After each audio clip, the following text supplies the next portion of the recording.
Aleluia, glória a Deus, amém, irmãos? Que privilégio, eu me sinto muito honrado de tê-lo comigo e eu espero que você esteja sendo abençoado por essas ministrações, porque a ideia aqui é que eu desperte a sua liderança.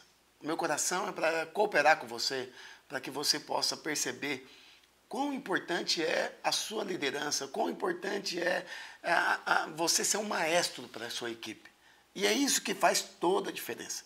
Hoje nós estamos entrando no capítulo 5 desse livro. Eu já falei, vou voltar a repetir. Você pode adquirir o livro, na Amazon tem um livro, ou então pela AMS. Depois nós vamos colocar para você, para que você possa ter o caminho das pedras, amém? E se você não é inscrito, se inscreva no canal. Quero ser bênção para você. Nós estamos na página 63 já do livro, está passando rápido. E hoje nós vamos falar de uma reunião saudável da célula. Pastor, como assim? Hoje nós vamos falar sobre o processo da célula. Como que acontece a célula?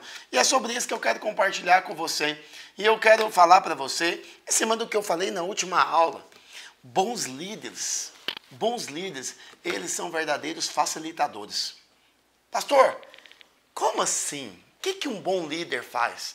Bom líder, ele dá a oportunidade. O bom líder, ele é um aglutinador. O bom líder, ele dá liberdade para a pessoa se expressar. Então, bons líderes, no final, eles são facilitadores para que a coisa aconteça.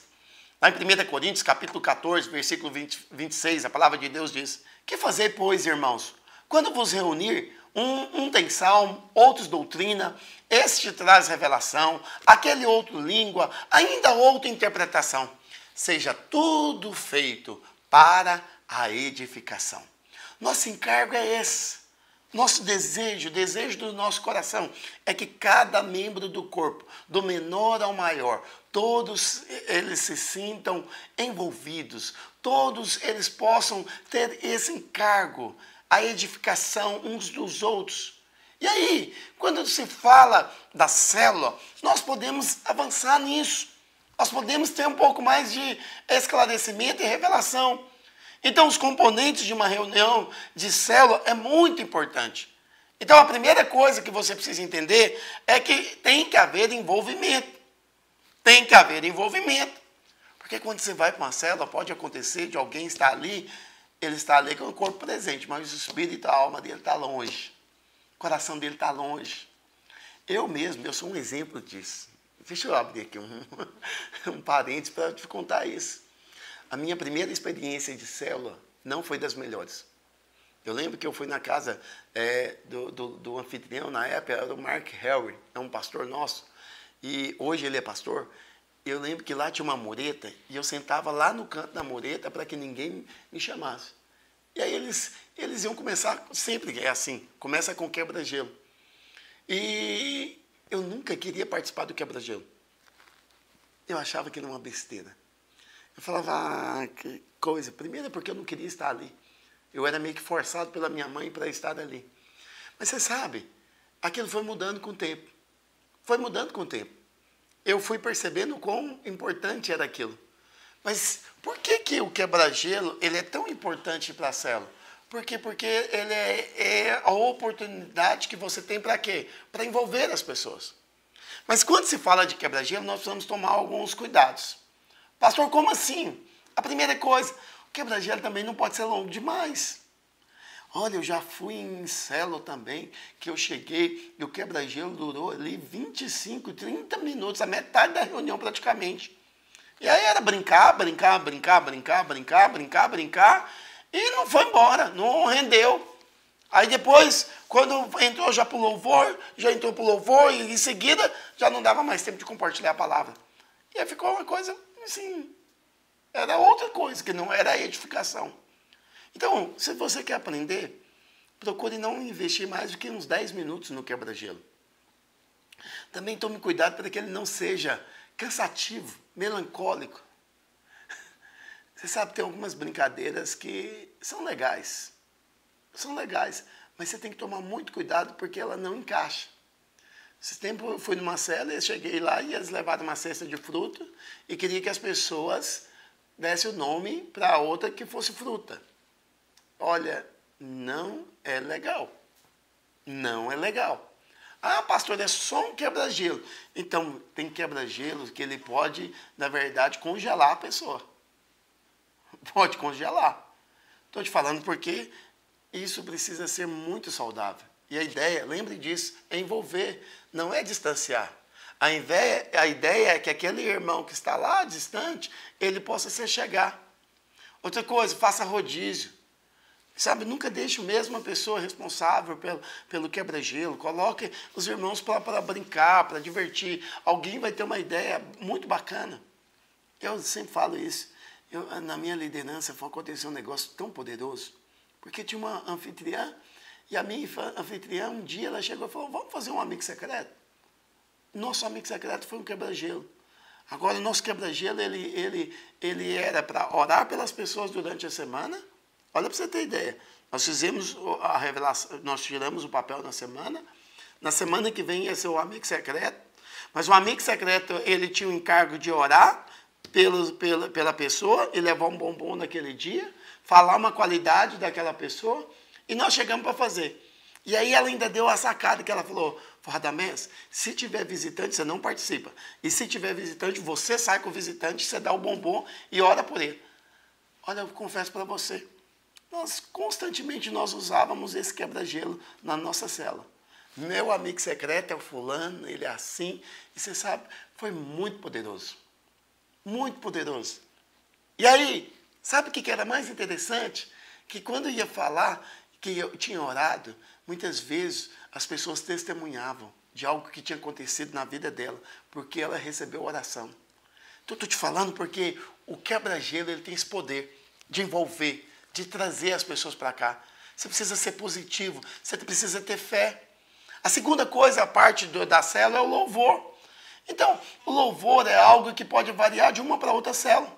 Mas vai aí alguns princípios básicos. Deus é o centro. Deus é o centro da adoração. Não é os irmãos. Você não canta para você.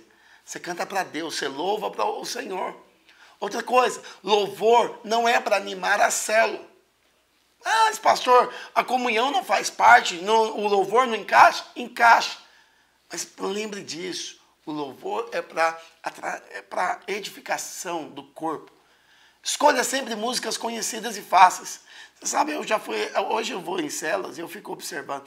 Parece que o líder tem essa necessidade de toda semana colocar uma música nova. Toda semana ele tem que ensinar algo novo. Eu vou te falar uma coisa, enquanto a pessoa está aqui lendo e ela está tentando aprender e acompanhar o ritmo da música, ela muitas vezes ela dispersa, ela se perde. Então talvez permanecer ali nas mesmas canções por 3, 4 semanas, pode ter certeza, vai ter um bom resultado. Mas isso tudo faz parte. A terceira coisa é a palavra. Então, o ensino, o compartilhamento da palavra é o que nós compartilhamos no domingo. Então, nós temos aqui em Goiânia uma revista, você sabe disso. Nós temos uma revista, a pessoa ela recebe o esboço para ela ter e para compartilhar na célula. Quando ela faz isso, pode ter certeza, o resultado vai ser muito poderoso, porque ela ouviu, ela ruminou e agora ela vai compartilhar. Pastor, quanto tempo deve ter esse momento? 20, 25 minutos, não precisa passar disso. Pastor, eu tenho que ler tudo. Não, não tem que ler tudo, não. Procure tirar a parte que é mais importante, que você sentiu mais importante, e dá a oportunidade para os irmãos compartilhar, porque aquilo que vai ser importante para ele, pode ser importante para o outro também. Então, o compartilhamento é a outra coisa que é muito importante. Muito importante. Qual que é o objetivo? O objetivo é que cada um compartilhe o que ele ouviu de Deus. Lembre-se disso. Eu percebo isso também. Muitas vezes os irmãos não percebem. Não percebem. Eles acham que o líder é o pregador e ele está ali para poder pregar para todo mundo. Mas não. A ideia é que todos participem do culto, todos vão para a célula agora para compartilhar. Tem uma linha de raciocínio e agora nós vamos compartilhar. O que Deus falou com você? Em cima desse tópico aqui eu fui muito edificado, porque Deus falou isso e isso e isso comigo. Observa, isso pode contagiar. Todos agora estão envolvidos, todos participam do louvor, todos ouvem a palavra, todos compartilham. Então, algumas coisas são muito importantes para esse compartilhamento. Pastor, como assim?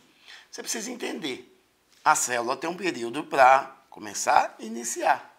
Se cada irmão ele levar 10 minutos para compartilhar, então assim, nós não vamos ter mais nada. Pastor, o que tem que acontecer?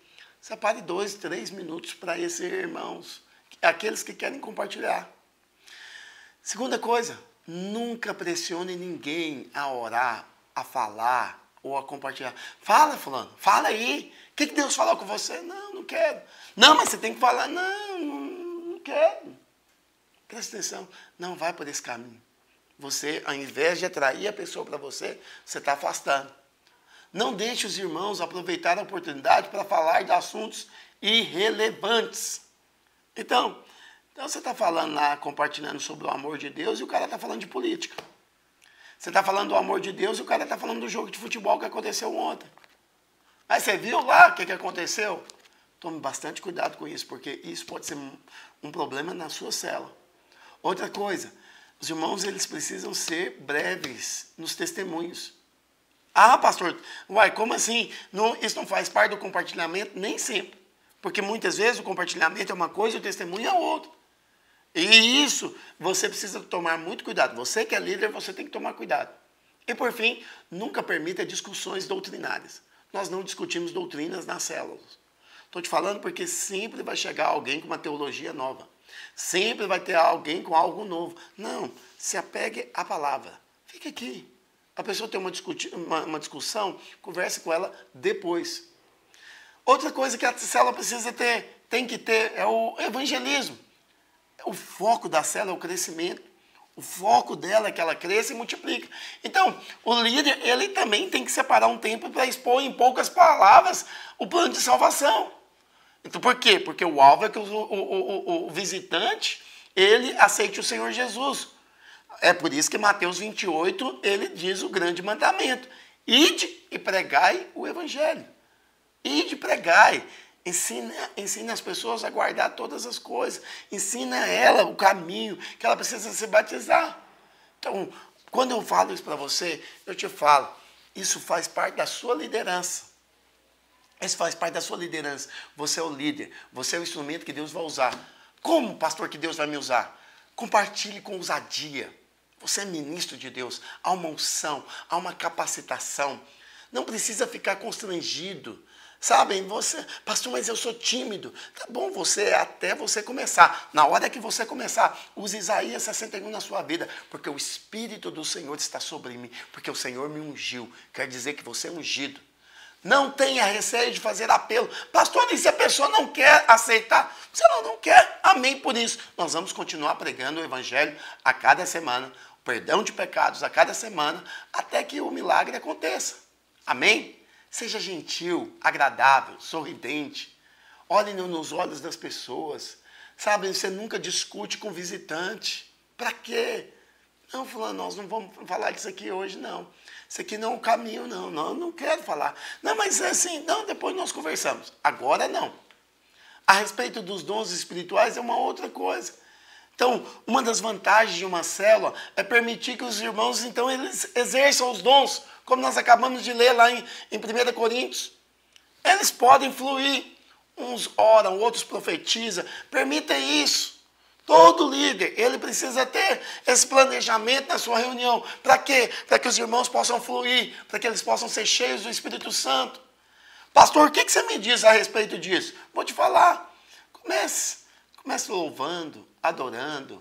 Quando você for ministrar, dê liberdade. Aqueles que têm mais sensibilidade, permita. Se o irmão começou a orar em língua, permita. Ah, pastor, não estou percebendo nenhuma manifestação do Espírito Santo. Preste atenção, você pode reafirmar. Irmão, não tem nada de errado com isso. Mas, à medida que você sentir, manifeste. Pode manifestar, dê liberdade. Estou te falando porque isso aí vai levar o quê? A célula avançar. Isso vai fazer com que a célula, ela funcione. Ela funciona na totalidade, ela vai funcionar no quebra-gelo, ela vai funcionar no louvor, na adoração, ela vai funcionar no momento do compartilhar da palavra. Preste atenção, isso tudo é vital para o bom andamento da célula. Mas uma coisa que é muito importante, que nós sempre fazemos questão de falar para os irmãos, é que uma célula deveria durar ali no máximo 1 hora, 1 hora e 30. Esse é o tempo de uma reunião de célula. Ah, pastor, mas é o lanche. É verdade, tem o lanche. Mas quando você for passar, quando for fazer o lanche, lembre disso também. Vocês não estão ali para ficar 3, 4 horas naquela casa, não. É umas 2 horas. É umas 2 horas. Então, quando vai ter comunhão... Pastor, nem o dia que tiver um churrasco é outra coisa. Outra coisa. Mas sempre procure ter esse cuidado. Procure ter o cuidado de ter a reunião da célula, ter o momento ali da comunhão através do lanche. E isso tudo é muito importante.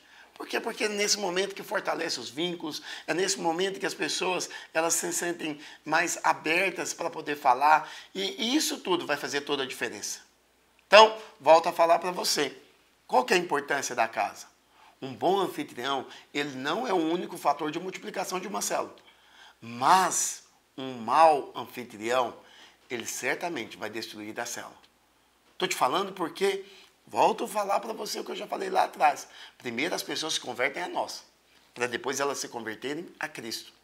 É por isso que a casa do anfitrião é um fator fundamental. Se o anfitrião for um com você, se ele agora já virou purê, se ele agora tem esse encargo com você, pode ter certeza, coisas poderosas vão acontecer. Por quê? Porque agora juntos vocês vão manter a ordem, juntos vocês vão zelar pela estrutura, pelo ambiente, juntos vocês vão cooperar um com o outro. E isso tudo vai fazer com que a célula funcione. Vai ter o quê, pastor? Vai ter preparação, vai ter unção, vai ter presença. Preste atenção, isso tudo fala justamente dessa chave. Vocês ligaram uma chave, estamos juntos. Então, esse é o segredo de uma reunião bem-sucedida. Porque quando não tem preparação, quando não tem oração, quando não tem sintonia, pode ter certeza, isso é fruto de quê? Preguiça. Isso é fruto de descaso. Mas nós temos a presença de Deus. Nós estamos aqui para cooperar, para ajudar. É por isso que eu volto a falar para você, precisamos ser flexíveis. Esteja sempre aprendendo, esteja sempre abençoando, esteja sempre cooperando. Ajude com o funcionamento da sua célula, ajude para que os meus irmãos possam fluir. E isso tudo fará com que sua célula possa avançar. Sua célula vai crescer. Eu libero essa palavra na sua vida. Eu creio que o Espírito Santo, ele vai te dar sabedoria. Eu creio que o Espírito Santo vai te dar sensibilidade. E você será esse instrumento útil nas mãos do Senhor. Amém? Espero poder estar cooperando com você e que Deus te abençoe. Em nome de Jesus. E até a próxima aula, para a glória de Deus. Amém?